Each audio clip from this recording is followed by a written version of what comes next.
What's up, guys? Welcome back to the channel. My name is Phil Sarpon. This is Phil's Guide to PsyD. This channel is dedicated to all things clinical psychology. If you are interested in clinical psychology, if you're applying to clinical psychology school, or if you are already in clinical psychology, this channel is for you. So today we're going to talk about a very special topic, and that is the topic of self-care. A few weeks ago, I did a video about self-care, about practicing self-care before going into grad school and just how important that is. But I realized I didn't give you guys some practicals on how to actually practice self-care now, and even give you a little bit of perspective and insight to my own personal self-care regimen. And so that's basically what I'm going to talk about in this video, guys. I'm going to give you guys 3 things that I do for myself to handle all the stress, to handle all the anxiety, to handle everything from grad school to personal life and beyond. And so hopefully these 3 tips will help you guys think about your own personal self-care journey as well.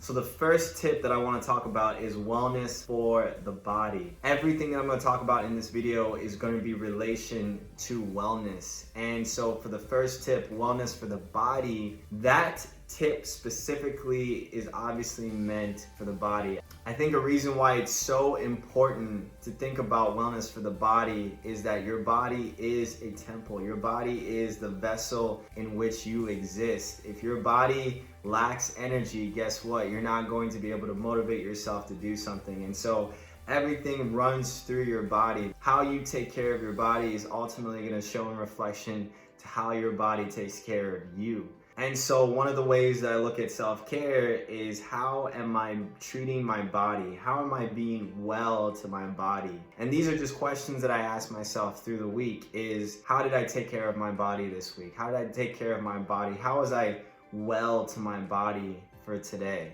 I like to categorize wellness for body as basically, what does being well to your body mean for you? So being well to my body for me means that I'm going to try and eat healthy. I'm going to try and get as much sleep as I can every day, and I'm going to exercise on a regular basis. Now, these are just general tips that science and research will show that people should try and do this regardless. But I don't know, maybe wellness for your body might mean something a little bit different. The second self-care tip that I have is going to be in relation to the first tip, and that is wellness for your mind. Now, as you guys know, I'm in a clinical psychology program, so obviously everything that I do is all about mental and emotional health. But for your own personal journey, if you are thinking about grad school, if you are thinking about clinical psychology school, if you haven't gone on your own mental health journey, I encourage you to do so before you start grad school. It's not necessarily a necessity, but I think it will open your eyes to what your own personal mental health journey will do for you, and how you can assist in helping other people's mental health journeys as well. Wellness for your mind, again, to me means taking care of my mental health. Whether it's seeing a therapist, whether it's journaling any negative emotions, any negative thoughts that I have throughout the week, whether it's just being conscious of how I'm feeling throughout the week or throughout the day. I think just that awareness. What am I doing to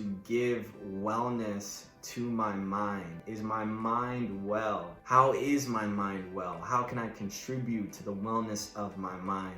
And you'll start to see that the body and mind obviously kind of coexist, right? And so if I take care of my body by getting enough sleep and exercising, that can also contribute to taking care of my mind, because I'm less stressful, I'm more awake and alert and energized because I'm getting sleep. I feel better because I put good food in my body, right? And so those things sort of coexist together. So you'll see a lot of similarities with these tips, because they kind of all mesh together as a framework to help you to think about self-care. The third and last tip, guys, is wellness for the spirit. And so as you guys can see, I try to make this as simple as possible. This is the way that I think of it. Wellness for body, mind, spirit is the way that I think of self-care. How am I being well for my body? How am I being well to my mind? And how am I being well to my spirit? You know, wellness for the spirit entails anything that is aligned with who I am and who I'm striving to be and my purpose and all of those things, right? Who are the mentors in my life that can help me to become a better man, a better husband, a better brother, a better person in general, right? Who are the people that I can go to, who I can sit down with and they can pour into me spiritually and I can pour into them spiritually? I think what's great about wellness for the spirit, it doesn't necessarily mean religious or spiritual, purely spiritual religious activity. It could mean just being gracious to myself. It can mean just loving and forgiving myself. It can mean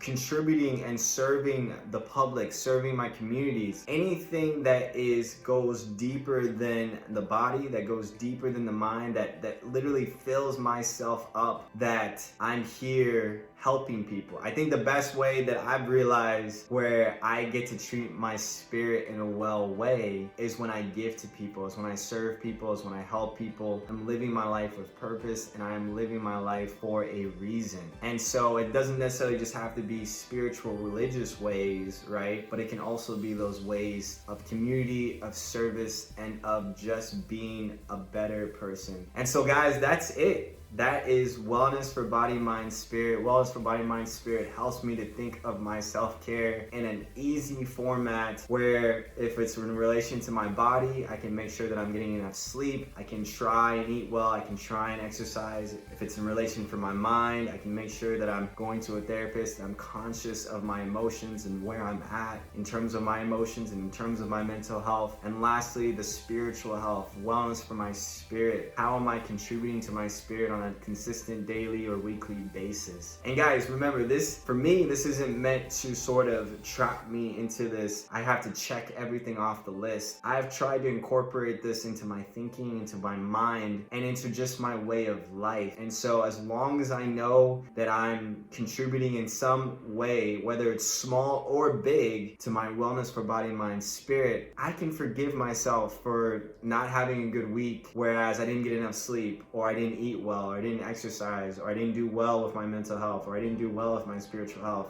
That's part of the wellness for the spirit, right? Is that I know that I'm not going to be perfect in these three things, but I can still be gracious to myself, I can still love myself, I can still forgive myself, and I can just continue to make incremental pushes and steps to becoming a better overall holistic wellness person that is invested in their mind, their body, and their spirit. So hopefully that helped you guys to think about your own self-care journey. Obviously you don't have to think about it in the same way that I think, but I just wanted to give you guys a practical, to show you guys how simple it is to really think about self-care. I think people kind of get overwhelmed when there are so many tips out there online about self-care and all the things that you should do, and sometimes it feels like you have to do all of them in order to have that self-care, and that's totally not true. All you have to do is make it specific and personal for you and choose the few things that you know that you can do consistently, work on those things, and be proud of yourself, be happy for yourself, be gracious for yourself, and knowing that you are becoming more of a holistic self-care person. And I think that's really going to hold dividends for you in the future as you start grad school, or even if you are already in grad school, or whatever work or career field that you are in. I think these principles will really help. So if you guys like this video, definitely give it a thumbs up, subscribe to the channel, and I will see you guys in the next video. Take care.